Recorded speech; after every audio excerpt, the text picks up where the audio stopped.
Sungguhnya kekristenan itu selalu berkaitan dengan pikul salib dan sangkal diri, Bapak Ibu. Ada dua itu yang harus kita alami.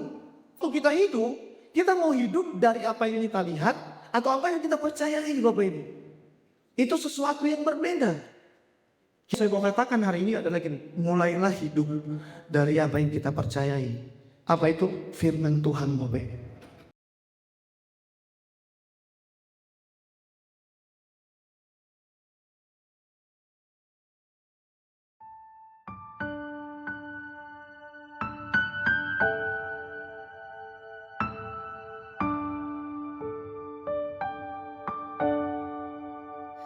Kalaku cari damai, hanya ku dapat dalam Yesus.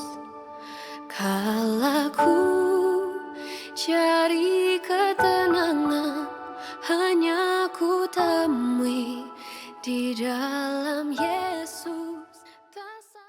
Mengerti bahwa hidup kami hanya untuk menyenangkan Tuhan. Terima kasih Bapak buat kesempatan yang manis pada siang hari ini. Mari Tuhan bicara atas setiap kami, tegur setiap kami, ingatkan setiap kami melalui firman-Mu, sehingga siang hari ini kami bersama-sama bertumbuh, semakin kuat, semakin radikal, semakin mencintai Tuhan, mengasihi Tuhan. Terima kasih Bapak, terpujilah nama-Mu kekal sampai selama-lamanya. Dalam nama Tuhan Yesus kami berdoa dan bersyukur. Mari sama-sama katakan amin. Puji Tuhan, shalom Bapak Ibu. Sekali lagi shalom. Bapak Ibu, perkenalkan nama saya Kevin Kairupan. Saat ini saya melayani di salah satu gereja. Harus bacaan ini ya. Tahun. Kita maaf Bapak Ibu, karena saya dulu terbiasa gitu ya. Oke, perkenalkan tadi nama saya Kevin Kairupan, saya melayani di salah satu gereja lokal yang ada di Pondok Lestari. Kalau Bapak Ibu tahu, di sebelah CPD Ciledug, di situ ada perumahan Pondok Lestari, di dalamnya ada GBI Pondok Lestari. Saya melayani di sana Bapak Ibu, dan puji Tuhan, saya juga dipercayakan Tuhan menjadi Ketua Umum Departemen Pemuda dan Anak GBI Sekota Banten. Dan saya bersyukur itu semua karena kasih karunia Tuhan Bapak Ibu. Dan saya juga mengucapkan terima kasih untuk seluruh staf, semua pengerja yang sudah berjerih payah untuk bisa terselenggara. Kita bisa bersama-sama beribadah di tempat ini. Dan saya bersyukur juga Bapak Ibu, kalau Bapak Ibu boleh mempercayakan saya, boleh melayani Tuhan, melayani Bapak Ibu Saudara. Saya percaya ini semua karena anugerah Tuhan Bapak Ibu.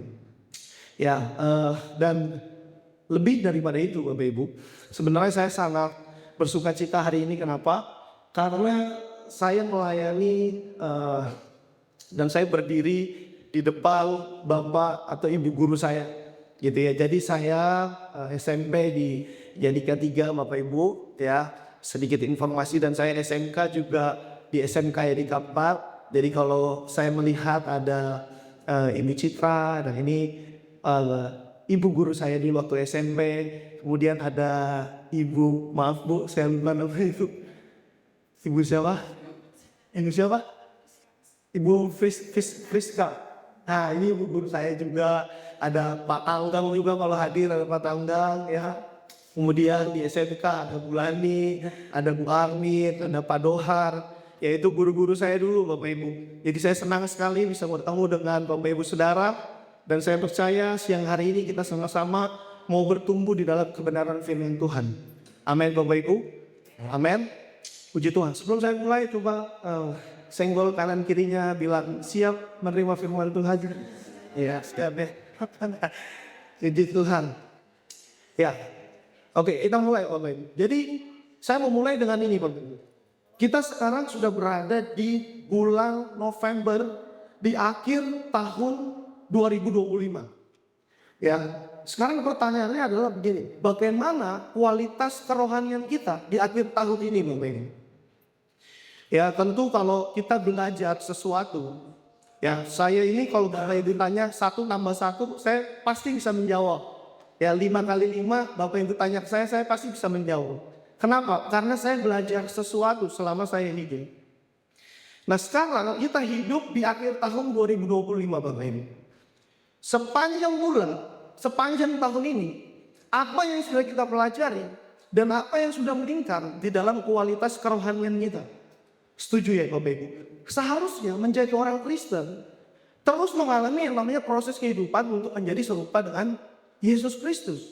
Gitu. Kalau Bapak Ibu tanya, sekarang saya umur 27 tahun Bapak Ibu. 27 tahun saya mengiring Tuhan. Apa yang menjadi peningkatan kualitas rohani saya? Apakah saya sudah bisa mengasihi musuh saya? Apakah saya bisa, ada orang yang tampar pipi kanan, kemudian saya beri pipi kiri saya? Nah itu menjadi pertanyaan dan koreksi besar dalam kehidupan kita. Saya nggak tahu Bapak Ibu mengiring Tuhan sudah berapa puluh tahun, sudah berapa belas tahun. Tapi yang saya mau tekankan adalah seharusnya, idealnya, semakin lama kita ikut Tuhan, seharusnya ada peningkatan kualitas di dalam kehidupan kita. Setuju ya Bapak Ibu? Nah, nggak usah ngomong dari lahir. 1 tahun ini Bapak Ibu, 2025, kita sudah mau selesai. Pembelajaran apa yang sudah kita lewati, kita belajar sesuatu, dan kita melakukan sesuatu firman Tuhan di tahun 2025 ini. Setuju ya Bapak Ibu? Tahun ini, seharusnya semakin lama kita mengiring Tuhan, seharusnya semakin dewasa rohani pula kehidupan kita. Setuju Bapak Ibu? Setuju ya? Karena dewasa rohani tidak diukur dari dewasa umur Bapak Ibu. Ada yang lebih kecil daripada kita, tapi secara intelek kerohanian dia bisa lebih dewasa daripada kita. Amin Bapak Ibu. Amin. Nah ini harus kita koreksi sama-sama. Udah selesai tahun ini Bapak Ibu. Belajar apa kita? Dapat apa kita? Itu karena gini, dengar ini baik-baik Bapak Ibu Saudara. Karena iblis itu maunya kita itu kelihatan sehat jasmani, tapi sebenarnya kita rusak rohani Bapak Ibu. Oke, nangkep ya Bapak Ibu ya. Karena iblis maunya semakin hari secara jasmani kita sehat. Gitu. Kita sehat, kita baik-baik aja. Tapi di dalam ternyata ada sesuatu yang rusak, ada sesuatu yang sakit yang sebenarnya harus kita obati Bapak Ibu. Setuju Bapak Ibu? Makanya hari ini kita mau belajar sama-sama. Bukan cuma Bapak Ibu, saya juga mau belajar. Itu kalau Bapak Ibu lihat temanya, ya temanya itu melihat yang tidak terlihat. Gitu ya. Nah kita nanti akan belajar sama-sama. Ya, selanjutnya gini Bapak Ibu, saya percaya bahwa di dalam kehidupan ini kita semua mengalami yang namanya proses kehidupan. Setuju Bapak Ibu? Ya, proses kehidupan. Saya nggak tahu apa yang Bu Asma sedang alami hari-hari ini. Saya nggak tahu persoalan hidupnya apa. Saya juga nggak tahu apa yang sedang dialami Pak Pilu hari-hari ini. Saya nggak ngerti apa yang sedang dia lewati, sedang dia rasakan. Tapi yang saya mau kasih tahu adalah setiap proses kehidupan, kalau kita sadar di situ ada Tuhan, kita akan bisa lewati itu Bapak Ibu.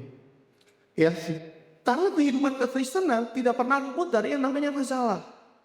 Gitu. Saya setuju itu. Makanya kalau ada pendeta yang bilang gini, ikut Yesus itu tidak pernah ada masalah. Selalu hidup senang, selalu sukacita, selalu tidak ada yang namanya ujian hidup. Saya mau beritahu, tinggalkan pendeta itu Bapak Ibu. Kenapa? Karena sesungguhnya kekristenan itu selalu berkaitan dengan pikul salib dan sangkal diri Bapak Ibu. Ada dua itu yang harus kita alami. Gitu. Kenapa kita harus diikuti pendeta yang seperti itu? Karena ketika ada masalah datang dalam kehidupan kita, secepat itu juga kita akan meninggalkan Tuhan Bapak Ibu. Kalau kita berasa bahwa jadi orang Kristen itu enak, nggak ada masalah, gitu ya. Selalu jalannya lurus, gitu. Jalannya lurus, nggak pernah ada belok-belok. Kata siapa Bapak Ibu? Selalu ada yang namanya proses dalam kehidupan. Tapi dengar baik itu, proses yang ditanggapi dengan baik akan menghasilkan next level dalam kehidupan kita Bapak Ibu. Setiap masalah yang kita responi dengan baik, itu selalu mengarah kepada gini, peningkatan kualitas kerohanian kehidupan kita. Ya nanti kita akan belajar dari tokoh-tokoh Alkitab. Bagaimana dia, wah sepertinya yang dilihat sepertinya udah ambruk, udah gak bisa buat apa-apa. Udah gak ada masa depan Bapak Ibu. Tapi kita lihat bagaimana di dalam hal itu Tuhan angkat dia menjadi pribadi yang luar biasa Bapak Ibu. Amin. Amin. Pak, boleh masuk Pak. Nah di dalam 2 Korintus pasal yang kelima ayat yang ke-7, ketika Paulus mengatakan ini Bapak Ibu, kita baca sama-sama ya. 2, 3. Sebab hidup kami ini adalah hidup karena percaya, bukan karena melihat. Nah Yang harus kita tahu adalah ini, bahwa kalau kita hidup itu nggak boleh karena melihat, tetapi apa? Percaya. Gitu. Hidup itu maksudnya apa Bapak Ibu ya? Dalam terjemahan Yunani, artinya perimakeo, artinya ini kesempatan. Jadi setiap kita, waktu kita hidup, itu punya yang namanya kesempatan dalam hidup ini. Gitu. Kesempatan yang semua orang itu punya Bapak Ibu. Saya yakin dan percaya bahwa kita semua punya waktu 1 kali 24 jam. Setuju ya Bapak Ibu ya? Nggak ada yang cuma 12 jam, 15 jam. Kita semua punya kesempatan hidup yang sama. Tapi masalahnya adalah gini, waktu kita hidup, kita mau hidup dari apa yang kita lihat atau apa yang kita percayai Bapak Ibu. Itu sesuatu yang berbeda. Gitu. Ya, makanya yang pertama Paulus menekankan selama masih ada kesempatan hidup ini, kita masih diberikan kesempatan untuk hidup, maka yang kedua adalah gini Bapak Ibu. Jangan mempercayai laporan penglihatan. Ya, kata melihat ini ya dalam terjemahan Yunani artinya eidos. Eidos itu apa? Eidos itu gini, mempercayai laporan penglihatan. Gitu. Ya, kalau saya lihat dari sini, misalnya sini ada angka 6. Saya bilang ini 6. Tapi Bapak Ibu bilang ini 9. Gitu. Ini yang 6. Ini 9. Gitu ya kan. Saya melihat ya ini kayaknya 6 tapi Bapak Ibu bilang ini 9. Nah Alkitab menjelaskan bahwa gini, jangan mempercayai laporan baru penglihatan. Bapak Ibu perhatikan ini. Mungkin hari-hari ini kita sedang mengalami situasi yang susah. Mungkin hari-hari ini Tuhan sedang izinkan kita masuk ke dalam satu proses. Ya satu ujian yang sepertinya gini. Kok Tuhan gak jawab doa saya ya? Kok Tuhan aku udah berdoa, puasa, udah lakukan ini dan itu. Sepertinya stuck. Mampet gitu ya, nggak bisa buat apa-apa, doa mentok gitu. Ya, yang kita lihat laporan penglihatan kita rusak gitu ya. Masa depan nggak ada, keuangan amburadul gitu ya. Yang kita lihat adalah masalah dan masalah. Iya, saya nggak tahu apa yang Bapak Ibu alami, tapi yang saya mau katakan hari ini adalah gini, mulailah hidup dari apa yang kita percayai. Apa itu firman Tuhan Bapak Ibu? Setuju dengan saya? Amin. Karena kalau kita hidup, tapi kita hidup karena penglihatan kita, seringkali kita rusak. Seringkali kita salah. Iya kan? Wah kayaknya nih, besok kayak seperti ini deh. Kayaknya ini buat, nggak bisa nih. Ya, yang kita lihat, wah nggak bisa. Ya, naik strata kita, nggak bisa. Mau buat ini, aduh, yang saya kayaknya nggak bisa. Perhatikan. Orang yang hidup dari apa yang dia lihat selalu begini. Biasanya pesimisnya berlebihan Bapak Ibu. Biasanya takutnya berlebihan. Tapi perhatikan, kalau kita hidup dari apa yang Tuhan katakan, kita akan menang tiap-tiap hari Bapak Ibu. Iya kan? Percaya itu apa? Percaya itu bisnis Bapak Ibu. Nanti kalau Bapak Ibu cek, ya terserah mau cek di mana. Bisnis ini berkaitan dengan iman Bapak Ibu. Jadi kalau kita hidup, itu nggak boleh apa yang kita lihat, tapi kita harus beriman. Beriman kepada apa? Keyakinan yang teguh terhadap apa?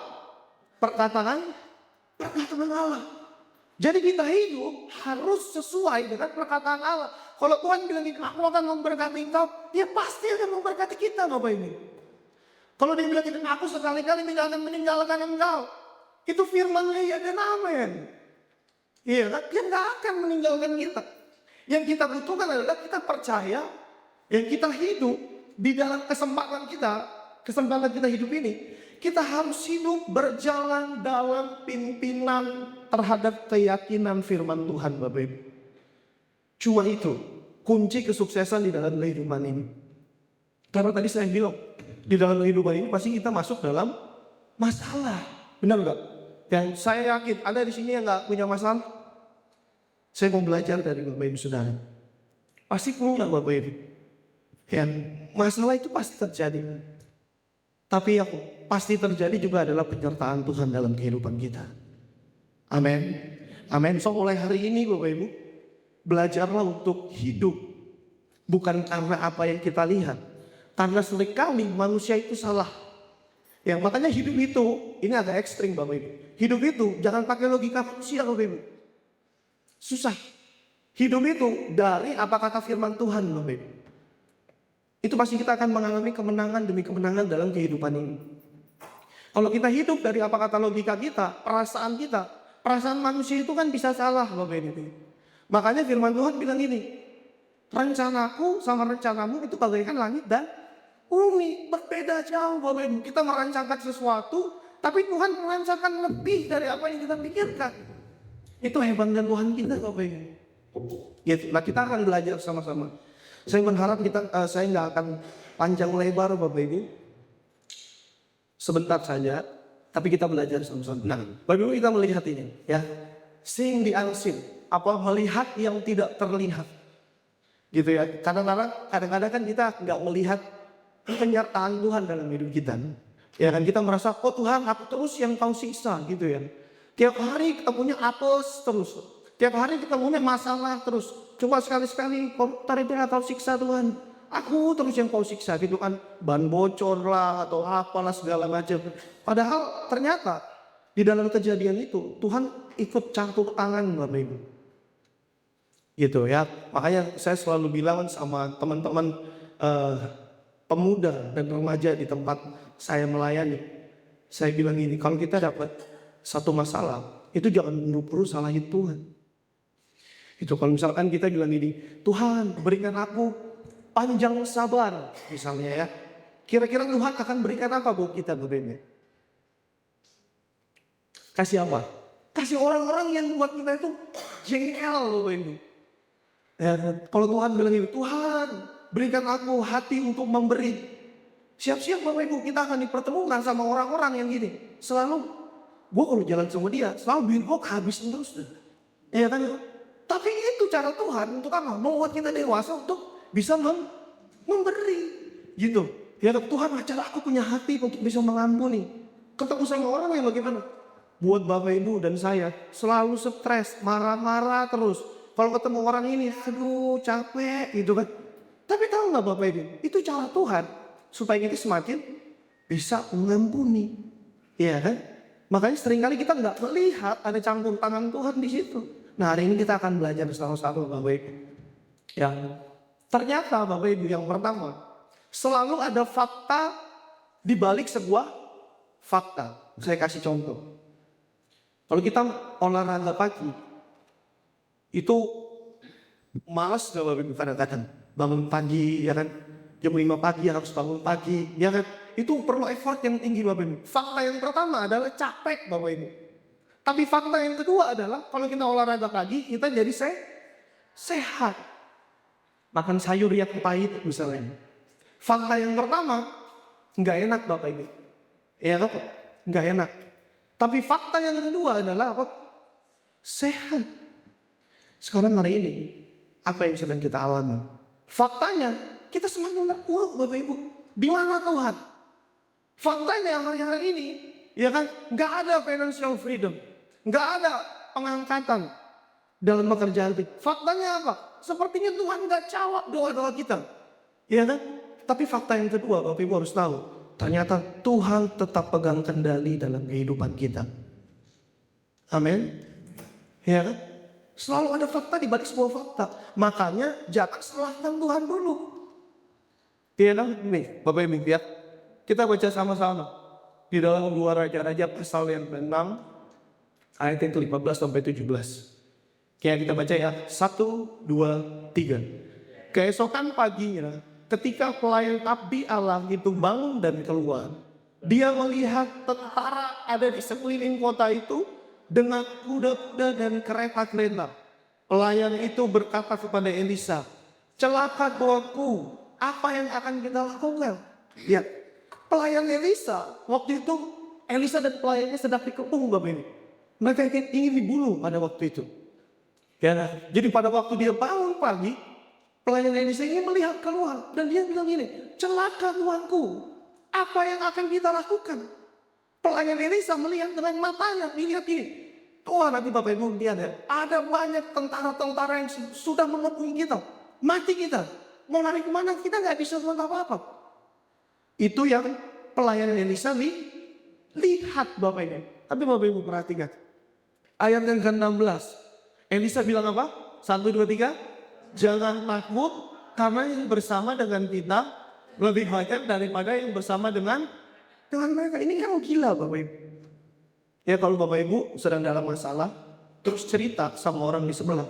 Wah aku capek, aku buat ini, kok Tuhan gak jawab? Terus orang di sebelah, kita udah dengan semangat. Terus orang di sebelah cuma bilang ini, jangan takut, pasti ada jalan keluar. Jengkel gak Bapak Ibu? Jengkel gak Bapak Ibu? Saya lagi stres ini, saya butuh pertolongan. Kok kamu bisa-bisanya bilang santai, Tuhan pasti menolong. Ya kan ini yang dialami sama pelayan Elisa. Pelayannya udah teriak-teriak, wah lihat di depan udah ada apa nih. Tapi Elisa bilang apa? Jangan takut, karena yang bersama dengan kita lebih banyak daripada yang bersama dengan mereka. Bapak Ibu lihat ayat yang ke-17. Lalu Elisa berdoa sambil berkata, ya Tuhan, kiranya Engkau membuka matanya supaya dia dapat melihat. Kemudian Tuhan membuka mata pelayan itu sehingga dia dapat melihat. Ternyata apa? Gunung itu penuh dengan kuda dan kereta berapi yang memiliki Elisa. Bapak Ibu perhatikan baik-baik ini. Mungkin hari-hari ini kita nggak bisa lihat penyertaan Tuhan. Saya nggak tahu apa yang Bapak Ibu alami hari-hari ini. Mungkin Bapak Ibu sedang dikepung, gitu ya. Dalam permasalahan, dalam kehidupan, dalam pendidikan, dan dalam ekonomi, dikepung nggak bisa buat apa-apa. Tapi percayalah, ternyata ada tangan Tuhan yang tidak terlihat yang sedang menopang kita, Bapak Ibu. Coba lihat, pelayan Elisa, dia nggak bisa buat apa-apa. Ini dikepung, Bapak Saudara, dia nggak bisa buat apa-apa. Tapi Elisa bilang ini, buka Tuhan matanya supaya dia dapat lihat. Waktu Tuhan bukakan matanya, dia melihat apa? Gunung itu penuh dengan kuda, kereta berapi yang mengelilingi Elisa. Ternyata dengan kata lain apa? Elisa dan pelayannya itu sedang disertai Tuhan Bapak Ibu. Dan kalau Bapak Ibu baca ayat selanjutnya itu bagaimana Elisa itu diluputkan ya, semua tentara-tentara yang menyerang dia semua mati Bapak Ibu. Ya. Ternyata ada penyertaan Tuhan. Siang hari ini saya memberitahu buat kita semua.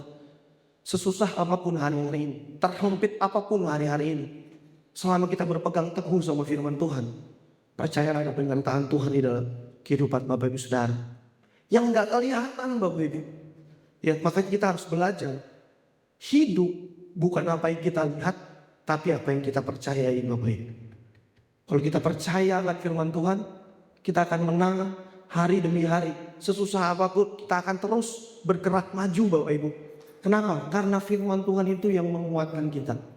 Kalau Tuhan bilang dia akan menyertai kita, Tuhan itu bukan Tuhan yang tipu-tipu Bapak Ibu. Gitu ya. Tuhan kita itu bukan Tuhan yang kalau ngomong nggak ditepati. Ya, dia kalau ngomong pasti terjadi Bapak Ibu. Coba Bapak Ibu lihat di dalam Bilangan, bisa ditampilkan sebentar ya.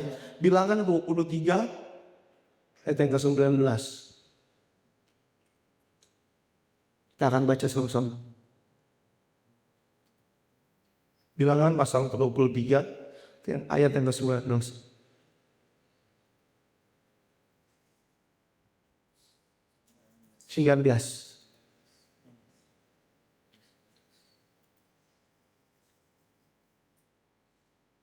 Siap. Bilangan pasal yang ke-23 ayat 19. Nah, Bapak Ibu, kita baca sama-sama ya. 2, 3. Allah bukan manusia sehingga dia berdusta, bukan anak manusia sehingga dia menyesal. Masakan ia berfirman dan tidak melakukannya, atau berbicara dan tidak menepatinya. Kalau manusia ngomong A, besok bisa jadi B Bapak Ibu. Tapi kalau firman Tuhan, sekali dia berjanji menyertai kita, sampai kita mati dia akan menyertai kita Bapak Ibu. Karena Tuhan itu, Allah itu bukanlah manusia, sehingga ia berdusta, dan bukan anak manusia, sehingga ia menyesal. Masakan Tuhan berfirman dan tidak melakukannya. Tuhan itu konsisten Bapak Ibu. Tuhan yang kita sembah itu konsisten, beda sama kita. Kita biasanya buat janji itu, kalau kita lagi senang aja Bapak Ibu. Iya kan? Kalau lagi happy kita bisa buat janji sana dan sini. Tapi kalau lagi terpuruk, kita nggak bisa buat janji. Nah Tuhan, meskipun dia dikhianati sama ciptaannya sendiri, kita semua, dia tetap berjanji, sekali-kali aku tidak akan meninggalkan engkau. Itu firman-Nya. Kalau kita pegang itu Bapak Ibu, sesusah apapun kita hari-hari ini, kita akan tetap menang karena ada penyertaan Tuhan. Amin. Boleh kembali lagi ke slide-nya. Ya, lihat lagi. Yang kedua, siapa Bapak Ibu? Yusuf. Ada yang tahu cerita Yusuf? Yang Yusuf itu mau dibunuh sama siapa Bapak Ibu? Saudaranya, kakaknya, gitu ya. Ini anak udah nggak punya masa depan Bapak Ibu. Nggak punya masa depan. Udah mau dibunuh, terus diangkat lagi di apa? Dijual. Dijual jadi apa? Jadi budak. Bapak Ibu perhatikan, budak sama pembantu itu beda Bapak Ibu. Kalau pembantu sekarang, itu dia masih punya hak hidup. Tapi Bapak Ibu harus belajar sini. Budak, konteks pada waktu itu, dia udah sama sekali nggak punya hak hidup Bapak Ibu. Ya saya pernah, waktu saya kuliah, saya pernah teliti budak ini. Jadi budak itu saya kasih perumpamaan. Budak itu misalkan, saya ini budaknya Bu Asma misalnya ya. Jadi Bu Asma lagi pergi, kemudian kakinya dingin nih Bapak Ibu, kakinya kedinginan. Bu Asma itu bisa suruh saya tiduran di bawah, kemudian perut saya dibelek, terus kakinya dimasukkan ke dalam perut saya supaya hangat Bapak Ibu. Artinya apa? Budak pada waktu itu udah gak punya nilai ya Bapak Ibu Saudara. Iya kan? Jadi Bapak Ibu bisa bayangkan, Yusuf mau dijual menjadi seorang budak. Nih, melihat pakai mata kita, Yusuf punya apa? Punya masa depan nggak Bapak Ibu? Nggak punya masa depan. Dijual, mau dibunuh, dijual, ya kan? Harusnya Yusuf bisa berteriak, di mana Tuhan? Tapi Bapak Ibu tahu kan kisah Yusuf bagaimana? Dia menjadi orang hebat di Mesir Bapak Ibu. Nah hari ini, saya nggak tahu apa yang Bapak Ibu alami. Mungkin sama seperti Yusuf. Ya kan, udah enggak dibunuh juga sih. Tapi mungkin di dalam pekerjaan, di dalam keluarga, sepertinya ada jalan keluar. Tapi perhatikan ini baik Bapak Ibu. Jangan-jangan itu cara Tuhan untuk kita semakin naik di hadapan Tuhan Bapak Ibu. Kuncinya punya respon hati yang benar Bapak Ibu Saudara. Iya kan? Yusuf kalau dia melihat pakai matanya, udah gak ada harapan. Setuju Bapak Ibu? Kamu ada harapan. Tapi Yusuf tetap menjadi orang yang kuat dalam firman Tuhan. Buktinya apa? Bapak Ibu lihat waktu dia digoda sama tante Potifar. Apakah dia melakukan perzinahan di situ Bapak Ibu? Enggak. Justru dia difitnah. Dimasukkan ke dalam penjara. Tiba-tiba sepersekian detik Tuhan angkat dia menjadi orang hebat di Mesir. Iya kan? Itu Yusuf Bapak Ibu. Lihat lagi. Ya. Bisa next fact. Ya ini Yusuf Bapak Ibu, next. Ya, yang kedua siapa Bapak Ibu? Daud Bapak Ibu. Coba saya coba sodorkan ke kita semua tokoh-tokoh Alkitab yang seharusnya nggak punya masa depan Bapak Ibu Saudara. Daud, waktu saya sekolah kita semua para teolog itu kita semua berdiskusi. Daud ini sebenarnya beneran anak kandung atau anak anggur? Karena setiap ada acara-acara besar, Daud itu nggak pernah diundang Bapak Ibu. Iya kan? Ada nabi datang mau diurapi, bapaknya bilang udah kamu diurus kambing domba aja. Gitu. Nggak diperhitungkan di dalam kehidupannya. Ya kan? Tapi siapa sangka Daud yang tadinya menggembalakan kambing dan domba, dia yang menghancurkan barisan orang Filistin Bapak Ibu. Iya kan? Siapa yang sangka Daud nggak punya apa-apa, nggak punya basic perang seperti Goliat. Tapi Daud yang menghancurkan Goliat, amin. Iya kan? Sekarang aplikasinya buat kehidupan kita. Mungkin kita nggak diperhitungkan hari-hari ini di dalam pekerjaan, di dalam pendidikan kita, di dalam keluarga kita, ya kan? Bahkan keluarga kita bilangin, kamu nggak bisa buat apa-apa, gitu ya. Atau mungkin ada orang yang menganggap remeh kita nggak bisa buat apa-apa. Dengar baik ini, Bapak Ibu. Kalau Tuhan yang pegang hidup kita pasti akan naik. Kenapa? Karena firman-Nya itu kuat tertanam di dalam hidup kita, Bapak Ibu. Itu Daud. Ini Daud juga gak punya masa depan, Bapak Ibu Saudara. Gak ada masa depan. Tapi Tuhan mengatakannya. Hari ini kita harus hidup bukan apa yang kita lihat, tapi apa yang kita percayai. Percaya terhadap apa? Firman Tuhan, Bapak Ibu, yang pegang kendali dalam kehidupan kita. Amin. Jadi raja juga. Yusuf jadi raja gak? Ya, jadi pemimpin dia, pemimpin hebat. Daud jadi pemimpin hebat gak? Dari pemimpin hebat, walaupun dia pernah jatuh juga, Bapak Ibu. Ya. Nah, sekarang saya udah mau selesai. Terus bagaimana? Langkahnya apa? Supaya kita bisa hidup dalam firman Tuhan. Pegang kuat firman Tuhan. Ya simpel, Bapak Ibu. Apa? Merubah cara berpikir kita. Gitu. Lihat, Roma 12 ayat 2. Kita baca sama-sama. 2, 3. Janganlah kamu menjadi serupa dengan dunia ini, tetapi berubahlah oleh pembaharuan budimu, sehingga kamu dapat membedakan manakah kehendak Allah, apa yang baik, yang berkenan kepada Allah, dan yang sempurna. Jadi di sini yang pertama adalah berubah oleh pembaharuan budimu. Ya, bagaimana kita bisa hidup sesuai dengan perkataan firman Tuhan? Harus diubah mindset kita, Bapak Saudara. Gimana caranya ubah mindset kita? Simpel. Baca dan renungkan firman Tuhan. Kan Tuhan itu.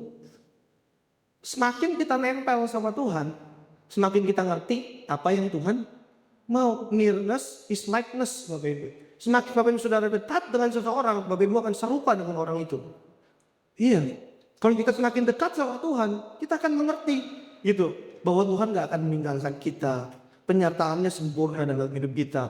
Ya, waktu ada masalah, firman Tuhan itu akan menerangi hidup kita. Segala perkara dapat kutanggung di dalam Dia yang memberikan kekuatan kepadaku. Lihat, semakin kita nempel sama Tuhan, semakin pikiran kita itu berubah, Bapak Ibu Saudara. Ya, saya kasih contoh.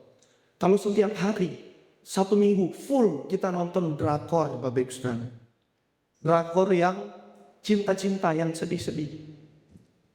Kira-kira yang keluar dari hidup kita sedih atau gimana? Sedih, Bapak Ibu. Karena apa yang masuk itu akan mempengaruhi apa yang keluar, Bapak Ibu Saudara. Tapi kalau setiap hari firman Tuhan yang kita baca, kita melatih cara berpikir kita. Masalah ada sih, kondisi susah ada sih. Tapi perhatikan, waktu kita nempel sama Tuhan, kita akan kuat karena firman-Nya itu menyertai kehidupan kita, Bapak Ibu Saudara. Amin. Amin. Jadi itu Bapak Ibu, gimana caranya ubah cara berpikir kita. Gimana cara berubah semakin nempel sama Tuhan. Baca dan renungkan firman Tuhan tiap-tiap hari. Jangan baca firman cuma hari Sabtu dan Minggu. Gitu. Ya, kalau kita baca Sabtu dan Minggu, selesai kita. Itu ya, kalau misalkan saya kasih contoh Bapak Ibu, sebentar lagi saya selesai. Kalau misalkan saya sama Pak Eka. Pak Eka kita berdua fitness. Itu ya, kita berdua fitness. Saya fitness datang ke tempat gym itu cuma Sabtu dan Minggu. Pak Eka Senin, Selasa, Rabu, Kamis, Jumat. Sabtu Minggunya istirahat. Kira-kira siapa yang badannya lebih kuat, Bapak Ibu Saudara? Pasti Pak Eka.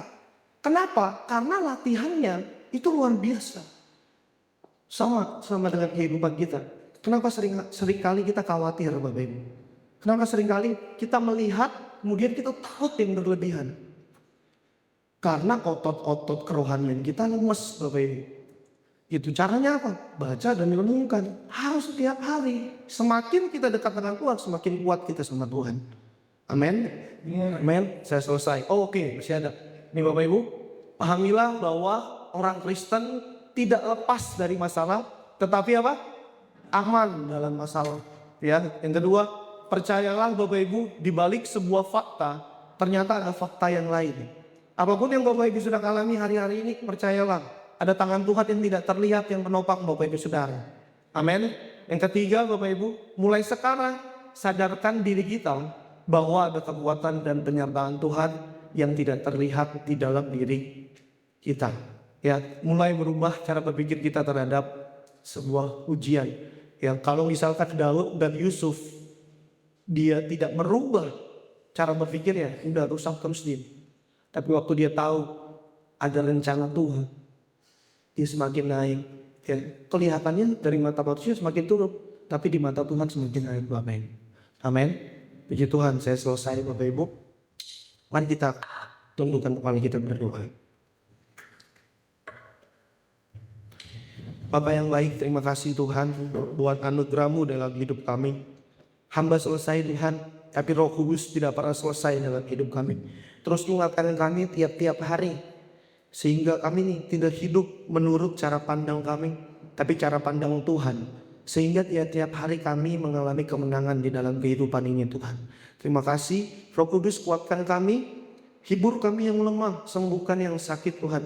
Sehingga apapun yang hari-hari ini kami lalui, kami tetap berpegang teguh terhadap firman Tuhan. Terpujilah nama Tuhan. Dalam nama Yesus kami berdoa dan bersyukur.